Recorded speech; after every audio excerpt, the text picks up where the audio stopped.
સણિયાદ એમાદ ગામના મિલકત ધારકો દ્વારા એકસાથે ભેગા થઈ સુરત મનપાના અધિકારીઓની થતી હેરાનગતિથી વિરોધ કર્યો છે। હવે સુરત આવેલા મુખ્યમંત્રીને રજૂઆત કરવા પહોંચ્યા હતા।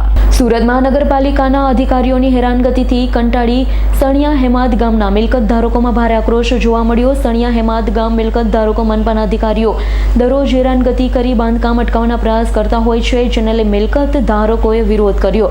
રસ્તા પર બેસી જઈ મનપાના અધિકારીઓ સામે આક્ષેપો કર્યા હતા। સાથે હવે સણિયા હેમાદ ગામના રહીશો પોતાની રજૂઆતને લઈ સુરત આવેલા મુખ્યમંત્રી ભૂપેન્દ્ર પટેલ પાસે જવાના રવાના થયા। આશરે 500 જેટલા લોકોએ મુખ્યમંત્રી પાસે જતા પહેલા દેખાવ કર્યા। તો શું માંગણી કરી રહ્યા છે સણિયાદ હેમાદ ગામના મિલકત ધારકો, સાંભળીએ। મારું નામ અનિલ કેવડિયા। અનિલભાઈ, આજે સીએમ સુરતમાં આવવાના છે, આપ દ્વારા વિરોધ કરવામાં આવી રહ્યો છે, શું વિરોધ છે ને કઈ રીતે?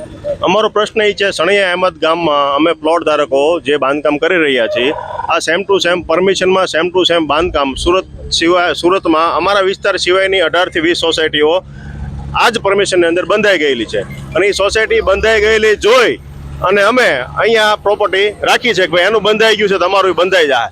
પણ અત્યારે પર્ટિક્યુલર અમારા વિસ્તારને ટાર્ગેટ કરી અને અમને રોજ સવારે રોજ ઉઠીને એસએમસી વાળા અમારું કામ રોકાવે છે, અમને સીલ મારવાની ધમકી આપે છે।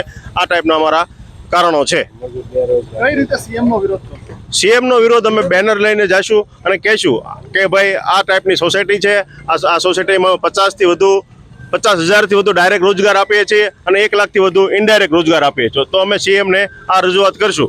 એની સિવાય પર્ટિક્યુલર જ્યારે એસએમસી સાથે અમે વાત કરી ત્યારે એ લોકો એમ કહે છે કે આજુબાજુની કોઈ સોસાયટી એ લોકોને રોજ અરજી આપે છે અને એ અરજીને ધ્યાનમાં લઈને અમે આવીએ છીએ।